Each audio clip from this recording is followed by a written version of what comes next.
Hi there. This is actually I'm in Catskill, New York, Catskill. Oh, Catskill. And, Okay. just so you know, but I just want to tell you, Gary, I have been following you on Twitter for a while and listening to program, and I've wanted to call in, and I finally was able to, and I just really think the show's great.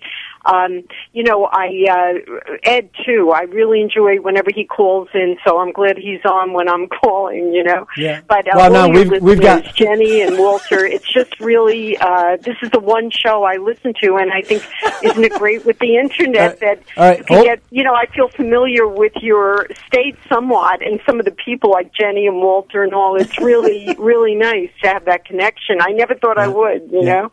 Gee, thanks. This is Mike from Ann Arbor. It's not Oh, Ed. did I call him Ed, too? Like, Jen, see, she got everybody on the wrong track. But I do know his voice, and I do enjoy listening to you, Mike. I'm sorry about that. I can even remember things you've said, so I know who you are. You know, you've hurt my feelings. Good God. I'm sorry. Blame Jenny. That's all I can tell you. Jenny, it's your fault, darn it. It's Mike from Ann Arbor. Oh, I'm just kidding. I did want to ask you, Gary, I was going to say, you really do come out with some great comments. A lot of what I find I'm thinking, and when you said that about, the media wants you to lose heart on voting, definitely, and so many people are, saying how disgusted they are and so on, and I think the media is feeding that also. And I thought that this thing with Clinton, the one good thing about it is that I think it gave a little bit of a shot in the arm to people who want to, vote for Trump. Yeah, absolutely. And let me say this, Joanne. Almost all of those polls you're seeing that are showing Hillary Clinton ahead are heavily weighted with Dem participation. Okay? So it's not a 33% Republican, 33% Democrat, and 33% Independents, which is what you would normally want for kind of a fair, maybe a little bit higher Dem. But they are anywhere from 5 to 7, in some cases 12 points more Democrats in those polls. Yeah, okay? yeah. So those polls are not right. They're being skewed. I know they're rigged. But listen, what do you think about, I did see something about people finding their machines rigged in Texas. Did you follow or hear anything about that? Yes, you're stealing my thunder. We're going to talk about that right now, as a matter of fact. Okay, I won't keep you with that. But can I ask you one other quick thing? With the FBI thing, I just, like Jenny said, a little bit, you get skeptical because here they're doing it on a Friday, and now we're ready, and if you want to call it a holiday weekend with Halloween, this is when they always make these announcements. And then, the fact that they are already really pushing them to release all the emails, like Newt Gingrich was saying, release them all. And you say, oh, okay, already, it's going to be a lot of, people clamoring for something and they're just not going to cooperate. They took this one little step. I don't know, some people want to say it's just a little smoke and mirrors, to take away from the WikiLeaks. I believe that if Julian Assange has, and we've talked about this before, all those emails we've sent in the 22 dumps from Podesta, not one of those emails has had Hillary Clinton as a sender or receiver, right? Right. And you know what? I was talking to Gary before we started. I said the perfect timing for WikiLeaks right now would be on Monday morning for Julian Assange to release 150 of Hillary's, on Tuesday 150 of Hillary's, and just make it a waterfall of Hillary Clinton's in the last 7 or 8 days. And that would be the perfect thing because basically they're saying right now, okay, these are all aides of Hillary Clinton's, nothing from Hillary. I'm sure that Assange has some very damaging things. He wouldn't have come out and said, I've got stuff that'll have her arrested. Boy, would that be beautiful to have her do a perk walk, ankles chained and hands chained. That woman deserves it. But that would be the perfect thing for him to start. And watch out, you may start seeing this. Some very damaging things start coming out as of Monday, Tuesday, Wednesday, Thursday, and Friday. And hopefully by Friday, she might just be in the tank. Period. Oh, that would be so great. Yeah. By the way, I want to ask you. I want to ask you something about New York. What part of New York are you in? Catskill is up on the, it's a little south of Albany, like 30 miles south of Albany. Okay. And north of Kingston. So it's really I would say that's northeast. Okay. I hear that in New York, if you get out of New York City, it's mostly real people, honest people, Republicans. It's basically New York City that draws New York down and gives it to the Democrats. Am I correct? Oh, yeah, it's all, with a lot of farmers up here and so on, but, or we're farmers, families like that. But I'll tell you what really surprised me is there are a lot of Clinton Kaine signs around, and this has always been very Republican. And they, Trump won overwhelmingly in upstate New York. So I don't really know what that's about unless a lot of Trump supporters are not putting their signs out because of the vandalism, But I'm surprised to see that because for the most part, yes, New York State is totally, upstate is different and behind Trump, Okay. Well, great call, Joanne. I appreciate it. Make sure you call us again, eh? Yes, thank you very much. Okay. Thanks, Joanne. Take care. All right, so talking about rigging, and what Joanne was inferring to was voter fraud, okay? In Texas, in Virginia, in Maryland, people are going to these automatic machines, right? And they're doing their early voting, and they're flipping, right? They'll vote for Trump and the Republicans, and it's flipping over to Hillary, and they're seeing it, and they're saying, wait a minute, that's not what I did. They're calling in the proctor or whoever's there, and they're having problems. In Texas, in one county, they've gone to paper ballots. They said, the heck with these machines. There's something wrong with them. Well, so they're doing paper ballots. I heard the problem. It was on Pag's show. The problem was the fact that if you're going straight line and you just go party, period, this is where it can happen. But if you're going down the ticket and individually voting the various names that are on there, they can't do it.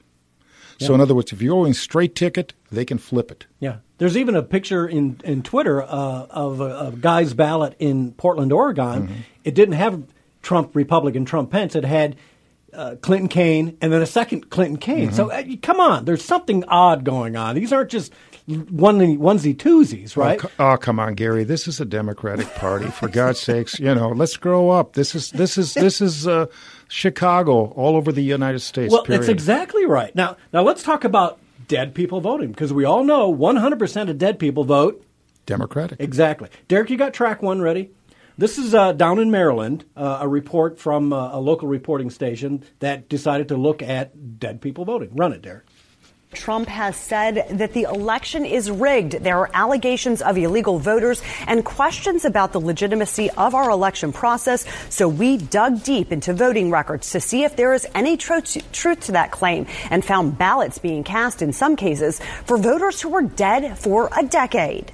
I hear too many stories about Pennsylvania, and we can't lose an election because of what I'm talking about. The key to one of the most contentious presidential elections in history may lie right here in the Keystone State. He is denigrating, he's talking down our democracy.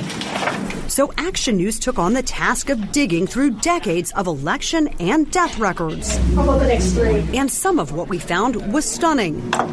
Rita A. Pisano, a grandmother from South Philly, never lived to see her grandson Nicky born. So she's been dead about 10 years now? Yeah. Pisano passed in 2006, but state voting records show the dead grandmother is still an active voter who cast a vote in 2008, 2012, 2014, and in the 2016 primary election. Any way she could have voted in 2016? Well, not if she was dead. We found Joseph Haggerty resting peacefully in this cemetery, confirming he died in 2010. But voting records show he voted from the grave 5 years later. Any chance that he voted in 2015? I'm sure he didn't personally. God rest his soul, he's long gone. Paul Bunch died in 2006, but voting records show him voting 10 years later in this year's primary. Does that seem impossible to you? Unless he's coming back from the dead. She passed away years ago? Neighbors also tell Action News Conchetta Galera died in 2009, but records show she last voted in 2013. It's awful funny, unless a dead person came out of their grave. We took our findings to the election watchdog, the Committee of 70. There's going to be some level of, I think, relatively petty fraud, and we should have no tolerance for that. And to the city commissioners in charge of Philadelphia's elections. Okay, so petty fraud, right? Really? We're talking about a national election here. The last report, I think I put it up in the Daily Drift a couple of weeks ago, 1.9 million dead people still on the voter rolls. How many of them voted in 2008 and 12? Probably all of them, and they'll vote again. In Chicago, if you go back to, I don't know how old you are, but I was around when the election between Kennedy and Nixon was, and the Honorable Daley brought out about 175,000 votes out of Cook County, out of the graveyards. So and that swung the election for Kennedy.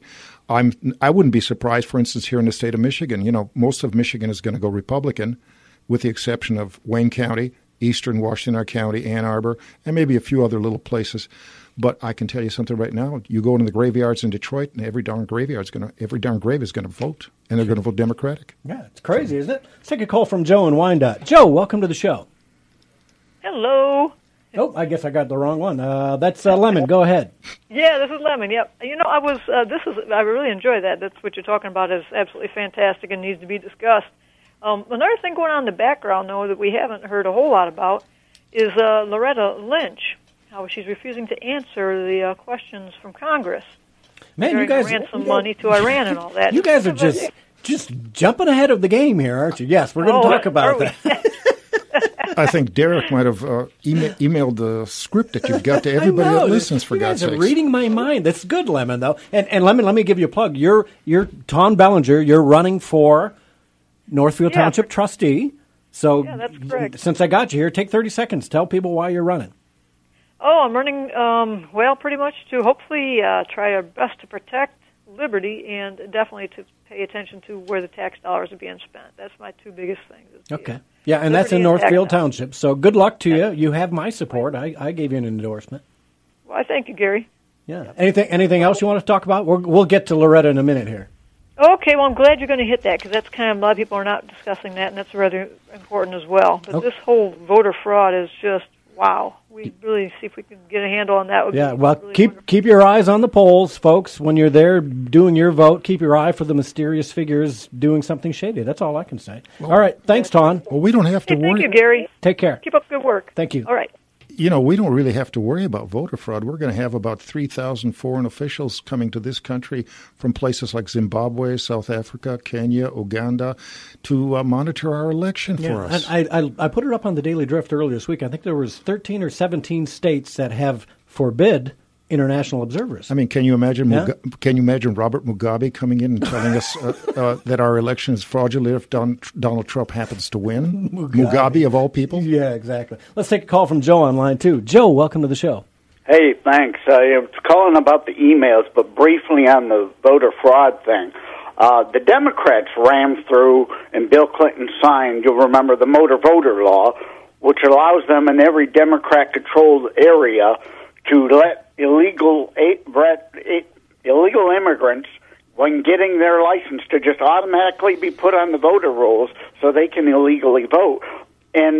But to prove their lawlessness, that law requires states to purge the qualified voter file rolls on occasion, to remove dead people, remove proven illegals, remove felons. But every time they go to the courts and find a liberal activist judge to block the law that they passed from being fully enforced and remove them so that they can continue to have dead people on the voter rolls to vote on behalf of, and fictional characters like Mickey Mouse to be able to vote on behalf of. But like I said, I mainly called about the email thing. You'll hear it here first.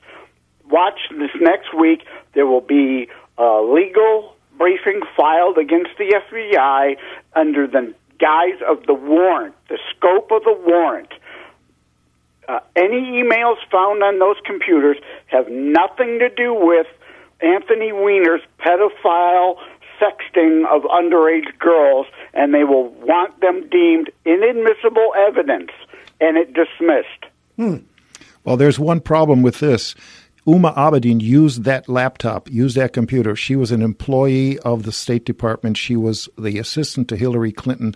She communicated on that laptop with Hillary Clinton and other members of the State Department. So the fact that it's Weiner is involved in sex texting has got nothing to do with it. That laptop was used by that laptop. So in other words, they can still use the stuff in there because, Joe, the problem there is if any classified information was received or sent on his laptop by Huma Abedin, that is pertinent to the entire fact. So the simple fact is that is a legitimate investigation, period, and they can't just shut it down because it's Weiner. Yeah, They should have issued a warrant for those computers in the first place in the classified email investigation. Yes. But and that's they will try to use that as a loophole. Yeah. I'll bet on it. Yeah, I'm telling you, Joe, I don't understand why if it had been anyone else, all those people's laptops would have been seized under a warrant because of the property of the United States government anyways. But why did they give immunity